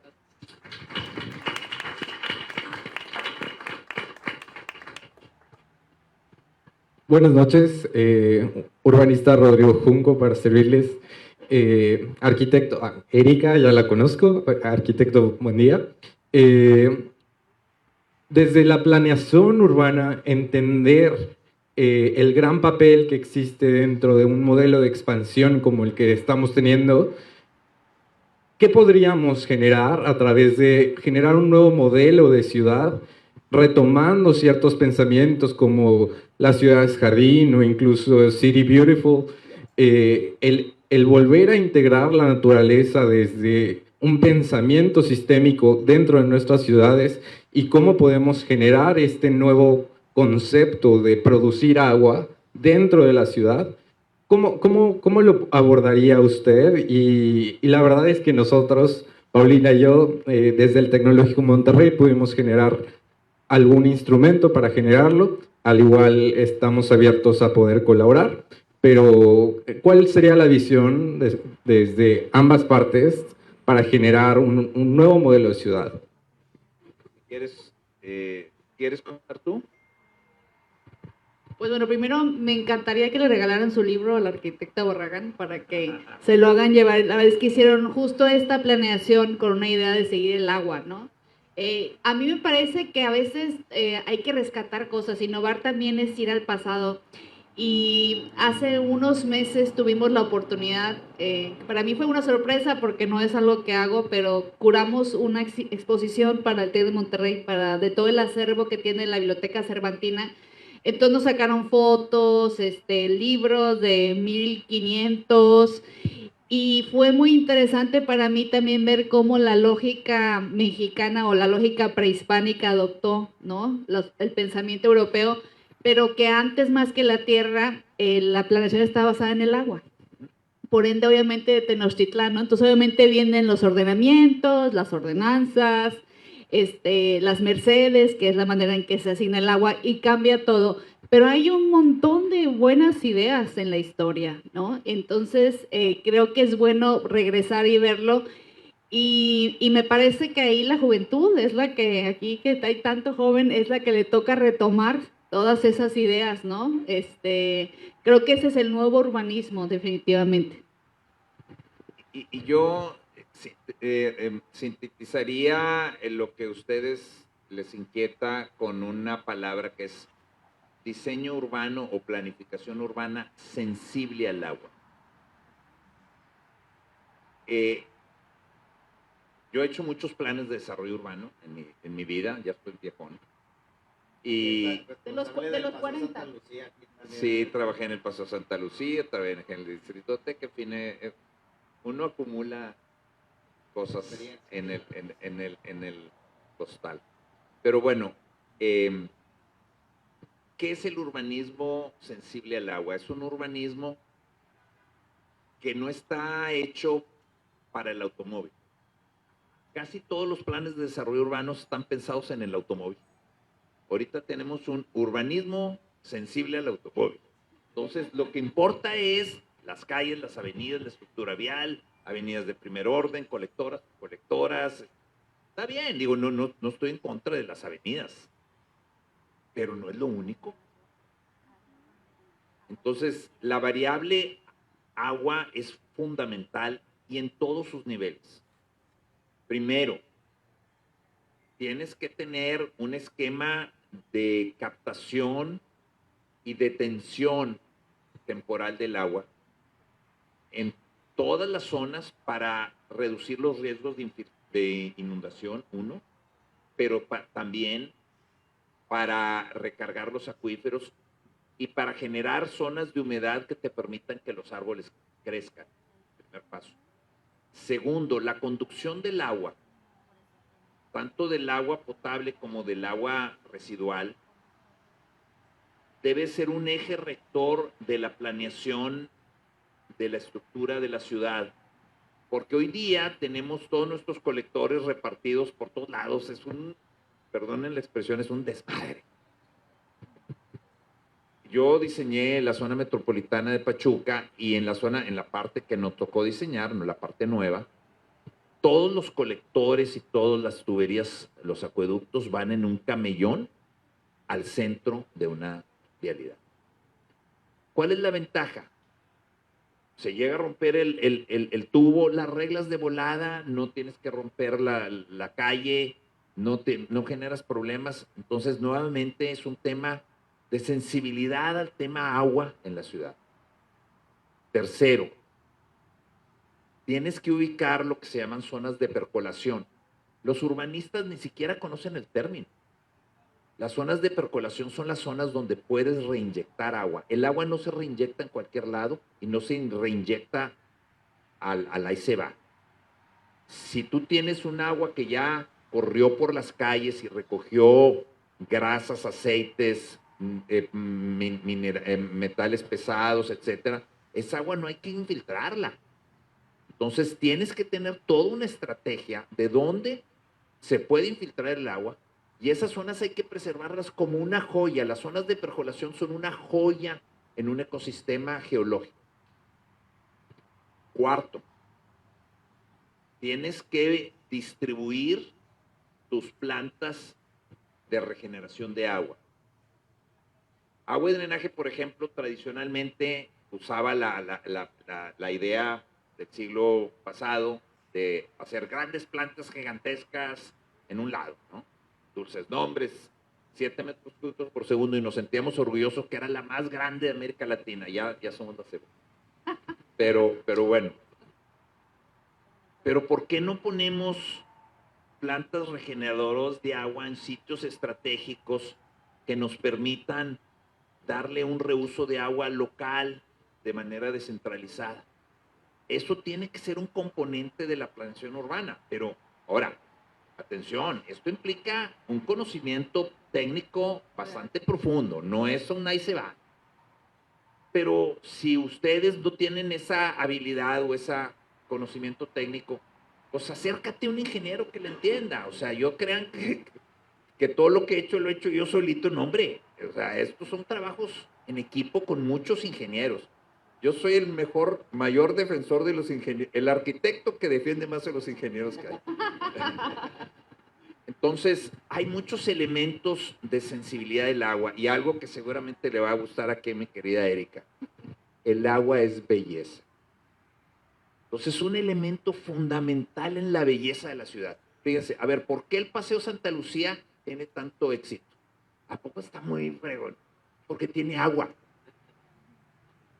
El agua, sobre todo en estas zonas que tenemos cierta escasez, el agua nos atrae, el agua nos inspira.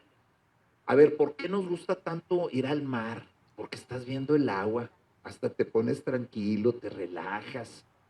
Una sobrina que tengo así medio poeta, así como Erika, me decía, lo que pasa es que el bebé estuvo 9 meses y medio en el agua. Y entonces para el ser humano, el agua te trae paz.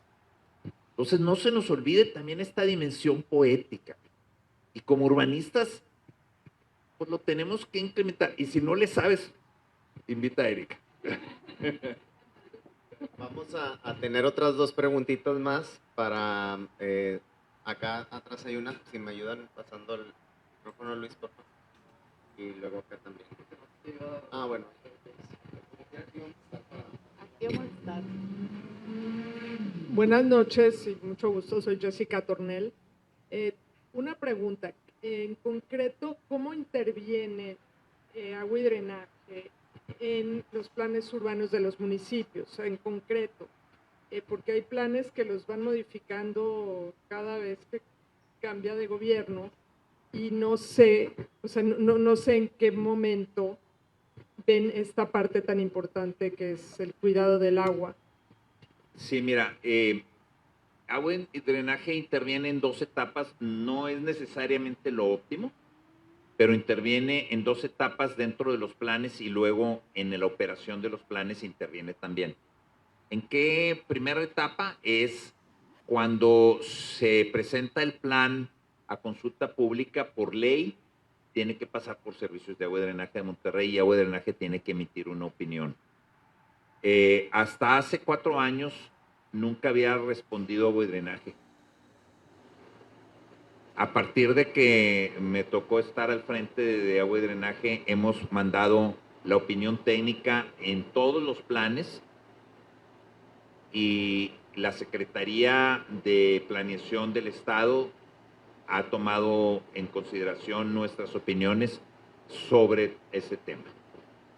La segunda manera de la cual interviene Agua y Drenaje en los planes es nosotros por ley somos tenemos la atribución para la ejecución del plan de manejo de aguas pluviales del Estado. Solamente el plan, no las obras. Las obras las ejecutan los municipios o otras entidades o los particulares. Pero sí la elaboración del plan de manejo de aguas pluviales, que es uno de los temas de los que hablábamos, cómo detenemos el agua, cómo infiltramos el agua, cómo canalizamos el agua.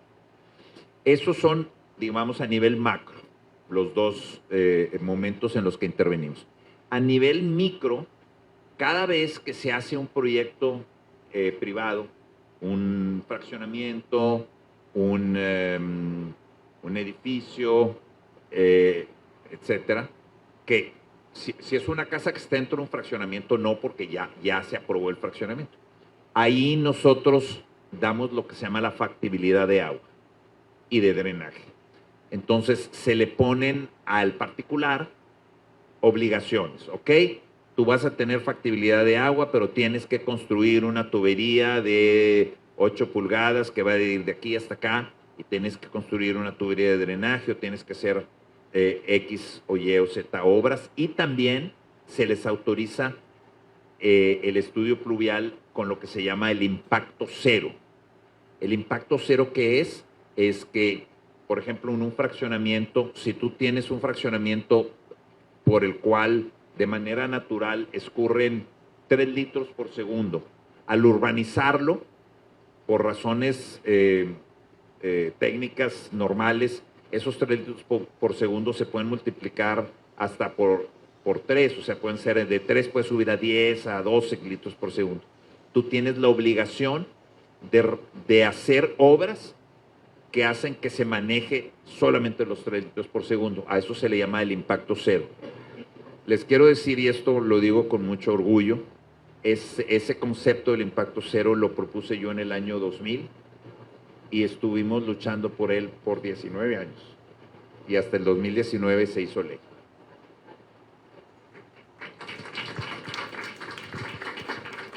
A ver, yo creo que hay muchas manos levantadas. Vamos a dar unas 2 preguntitas más para también respetar los tiempos aquí de las personas que nos han visitado y nuestros ponentes aquí se quedan. Sí, había otra acá y yo creo que con esa... Bueno, vamos a hacer 1, 2 y 3, ¿sí? Cerramos con las 3 personas. ¿Empezó? Perdón por la voz, estoy ronca.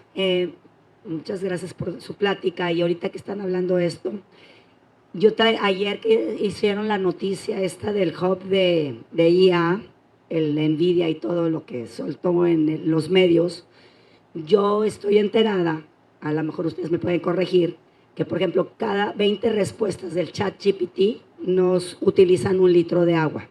El usar la nube de todo lo que estamos en nuestro celular, estos servidores necesitan enfriamiento. Y entonces, ahorita que estábamos hablando del agua y que se viene ese hub de IA y demás, o sea, eso también se suma a todo lo que vamos a necesitar de agua.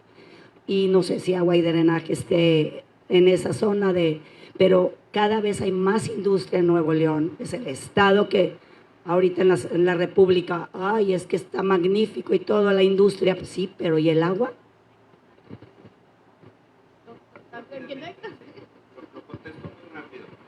No estoy enterado específicamente de los detalles de ese proyecto, pero lo que te puedo decir es que esos centros de datos normalmente usan agua de reuso, agua tratada, agua regenerada. Por eso les decía, hay diferentes niveles hay que diseñar el agua para diferentes niveles, agua para beber, agua para bañarte y agua para la industria. Lo que esos centros de datos requieren es un agua muy baja en sales. No se la van a tomar. Lo que necesitan es que tenga sales disueltas en un porcentaje bajo para que los equipos de enfriamiento, los equipos que ellos van a utilizar no tengan problema. Y ahorita en temas de agua de reuso, evidentemente habría que diseñar las plantas adecuadas para el volumen que ellos requieran, pero no tendríamos problema. Agua de reuso tenemos bastante.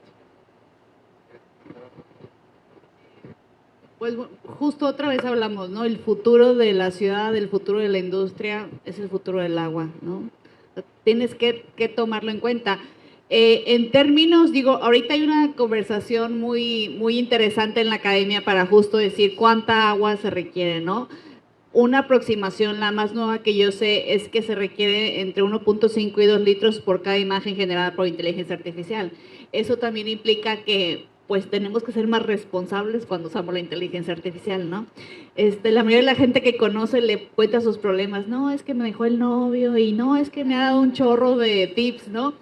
Pero si somos más conscientes, pues vamos a ver que vamos a tener que irle bajando un poquito al uso de esa agua. Pero esa es una nueva dimensión de aprendizaje para la humanidad, ¿no? Y nosotros sabemos que dentro de los diferentes usos del agua, el agua para la tecnología obviamente pues va a ser también uno de los grandes retos del siglo XXI.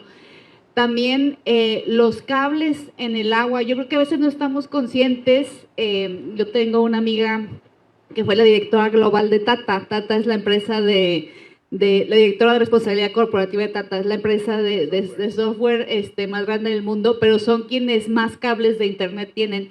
Entonces ellos en su como frase de responsabilidad corporativa decían, es que nosotros abrazamos al mundo con nuestras manos. Y un día me explicó por qué son los que más cables de internet tienen en el océano. O sea, la idea de que el internet no tiene una materialidad es totalmente errónea. O sea, hay un montón de cables que cruzan el océano. Pero aparte hay toda una guerra geopolítica, porque si son de China, van y se los cortan. O sea, hay submarinos que se dedican literalmente a reparar cables. Entonces creo que también el tema de la tecnología va a requerir toda una estrategia pedagógica, ¿no? Para los que vamos a vivir en este siglo. La penúltima pregunta ahí atrás. Sí, mucho relacionado con lo que dijo el joven y también Erika. De la construcción, tenemos un permiso y al pedir permiso de construcción nos piden COS, CUS, CAS. Y ese es un 20% de área verde en cada propiedad que construimos. ¿Cómo podemos, o sea, qué tanto ayuda a la recuperación del agua ese 20% en una propiedad y hacer que respete el ciudadano que construye ese 20%? Sí, mira, ese es un tema que a nosotros nos preocupa bastante, porque desgraciadamente ese CAS, que puede ser 20 o 30 o 10 o lo que tú quieras según la zona, casi, en muchos casos la gente le pone cemento y pone un asador y luego tiene un tubo de drenaje por ahí y pone un registro y le avienta todo el agua pluvial al registro. Entonces, ¿por qué nos preocupa? Porque toda esa agua de lluvia nos revienta nuestras tuberías de drenaje. Porque las tuberías de drenaje no están calculadas como drenaje pluvial. Las tuberías de drenaje son para uso sanitario exclusivamente. Entonces, nos genera muchos problemas. Te puedo decir que de perdido el 50% de nuestras tuberías dañadas se deben a eso. Ahora, pero tiene solución. Tú puedes, en vez de conectar si quieres, pon tu patio y haz tu asador y carnita asada y que arriba los tigres y que nos invites. Soy rayada, pero bueno. Yo también soy rayado, yo también soy rayado. Pero bueno, pero lo que pasa es que hay veces es mejor. Pero bueno, el tema es que tú puedes hacer un pequeño pozo de absorción. Los pozos de absorción no absorben mucho, pero sí retienen el agua y finalmente acaba evaporándose o lo que hacen los árboles, evapotranspiración. O sea, si tú tienes un árbol al lado de un pozo de absorción, el árbol se la chupa y luego la transmite. Esa es una forma bien sencilla. Si cada casa tuviera un pocito de absorción, no tendríamos ese problema de los... Y bueno, ese CAS, pues sí, desgraciadamente, sobre todo en la vivienda popular. No se respeta. Sí. Muy bien. Ahora, perdón, es que hice una lista de preguntas. La otra, el centro de Monterrey, es mi mano, La Palma. Escobedo, San Nicolás, todas las ciudades o área metropolitana. El impacto que hay de que la tubería vaya hacia acá nos afecta. ¿Cómo podemos ayudar? ¿Qué podemos hacer? Los pozos de agua que antes eran en Allende, Montemorelos, antes eran 25 metros, ahorita están perforando 40, 45 metros. ¿Cómo se controla eso para que no estén extrayendo el agua? Sobreexplotando, mira. Nosotros, más allá de esas tuberías que salen radiales, tenemos anillos de transferencia. Es lo que comentaba, tenemos el anillo de transferencia 1 y el anillo de transferencia 2 y ya estamos ahorita planeando el anillo de transferencia 3 para un futuro muy lejano, pero hay que planear. Entonces, por el lado ese de las radiales no es tanto el problema. Ahora, el tema de los acuíferos sí es un tema. Por eso es importante tener estrategias de ubicar los puntos de percolación. Los puntos de percolación casi siempre están sobre una falla y los arroyos casi siempre están sobre una falla. Casi siempre digo, por ejemplo, la Sierra Madre aquí en la cara que da San Pedro es una zona de percolación completa. Por eso en los sótanos de todos los edificios de aquí sale el agua, porque es una esponja. Y eso tiene razones geológicas que no voy a abundar porque sería muy largo, pero lo importante es encontrar esas zonas de percolación para que el agua se infiltre y no siga bajando el nivel freático. Afortunadamente, nuestra principal fuente de agua como Monterrey es la Sierra Madre y ahí, aunque sí hay algunos asentamientos irregulares, pero son pocos. en lo que es el cañón de la Huasteca, lo que más nos preocupa es el drenaje sanitario irregular, porque casi todo, el 15-16% del agua que tomamos viene de ahí, y si tenemos drenaje sanitario irregular, se nos puede contaminar ese manto freático. En el caso de Allende, es fundamentalmente un tema de buscar hacer pequeñas zonas de detención en los puntos donde tengamos puntos de percolación, y con eso el acuífero solito se rellena. O sea, nuevamente, trabajemos con la naturaleza. Muy bien, y antes de...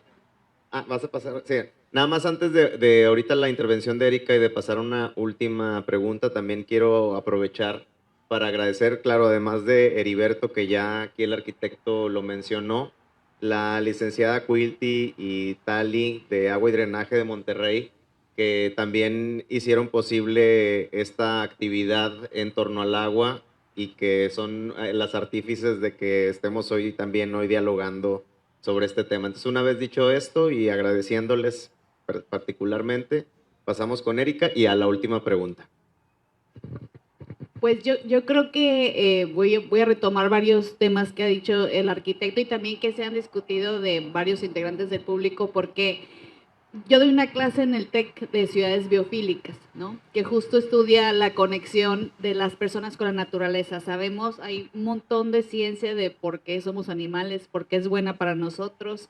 En Japón hay un profesor que es el padre de la medicina forestal, y han hecho muchos estudios de cómo cuando uno va al bosque, por la complejidad de las fitohormonas que hay en el ambiente, que no suceden en un bosque urbano, solo en bosques, vamos, originales, vemos que hay gente que le da un efecto hasta un mes de bajo cortisol, regulación cardíaca. O sea, es increíble los efectos que tienen, ¿no?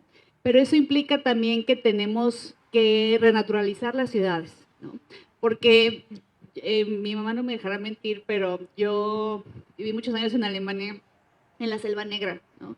Y el patio de mi casa, mi mamá una vez me fue a visitar un mes, se quedó 3 meses, el patio de mi casa era un lago con cisnes, muy bonito, obviamente todo el mundo iba, pero en ese espacio en particular el gobierno alemán tenía una especie como de vivienda social, ¿no? Había casas carísimas de París, ¿no? Que uno no podía comprar, había departamentos más baratos y luego había vivienda social donde era un mix para estudiantes. Yo vivía en un departamento que el gobierno pues subsidiaba, madres solteras, familias migrantes, y la idea detrás es que pues se mezcla uno con todos los niveles económicos, ¿no?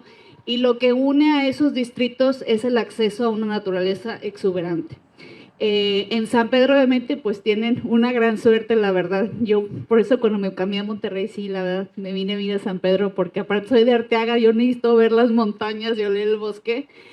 Pero eso implica que también debemos empezar a renaturalizar la ciudad, ¿no? Como también, pues, una estrategia de igualdad social, porque la naturaleza ya nos dice qué lugar ocupamos en la ciudad, ¿no?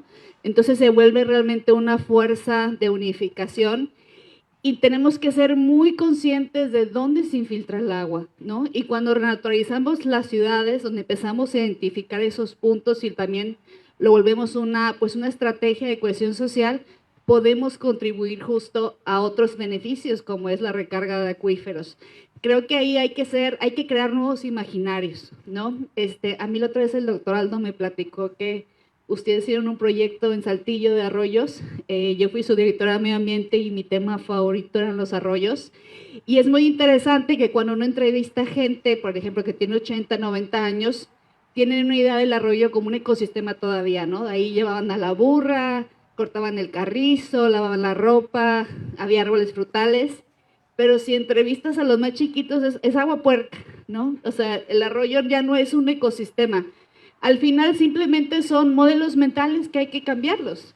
Y me tocó hacer un estudio de biodiversidad en un arroyo que está por el archivo histórico, y había hasta aves pesqueras que sabían que había peces ahí. O sea, todavía no nos explicamos cómo llegan esas aves pesqueras al centro de la ciudad de Saltillo, pero pues te das cuenta que nada más es cambiar cómo vemos las cosas, ¿no? Y en ese cambio de ideas es como cambia la planificación también. Muy bien.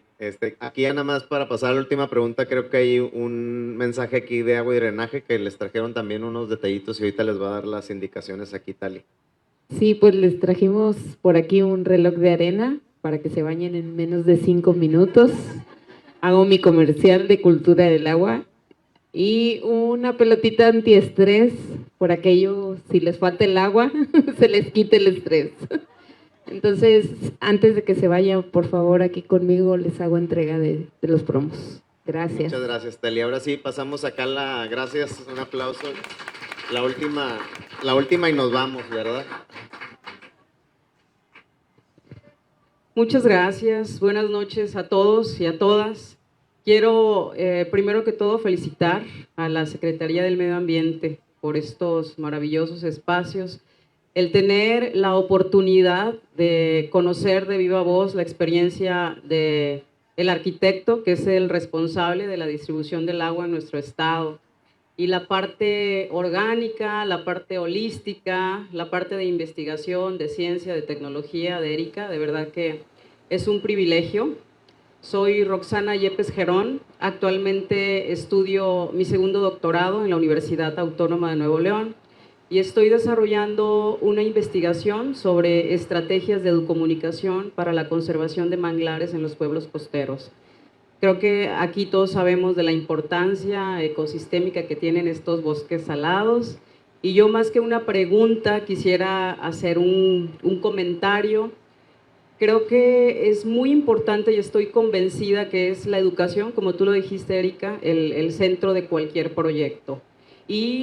E invitarlos a seguir involucrando a la comunidad, a la sociedad, a las organizaciones, a los activistas y las activistas, educadores que nos encontramos hoy presentes en una correlación de co-creación de estrategias de educomunicación ambiental, aprovechando la parte buena de la tecnología, de la inteligencia artificial, y no soltar de la mano esa conciencia de educación ambiental, de difusión, de divulgación tan necesaria en la comunidad, esa relación ecosistémica, orgánica que tenemos con el agua, y rescatando las palabras del arquitecto, nuestra relación con la naturaleza, y la tuya, Erika, una inteligencia hídrica y por supuesto esa parte de vinculación holística que tenemos los seres humanos con el agua. Gracias por estos espacios. Muy bien, pues muchísimas gracias. Damos por concluido esta quinta edición de nuestro Café Conciencia y aprovechamos también para comentarles, se ha hablado mucho sobre el tema de montañas, la importancia que tienen para nuestra identidad cultural, pero también para el tema hídrico y climático. El próximo y último Café Conciencia de este año, que tendrá sede aquí mismo el próximo 4 de diciembre, se va a celebrar en el marco del Día Internacional de las Montañas y nuestros amigos de Escalada Libre, que por aquí andaba Carlos, van a ser de los que van a estar impulsando esto. Y además en ese marco también vamos con la Cineteca de Nuevo León en el Parque Fundidora a tener una proyección de 3 películas documentales locales, nacionales e internacionales que nos hablan de nuestro vínculo con las montañas y la importancia ambiental de las mismas. Entonces, pues ahí les estaremos haciendo llegar estas invitaciones para seguir fomentando actividades de educación ambiental. Muchísimas gracias y que tengan bonita noche.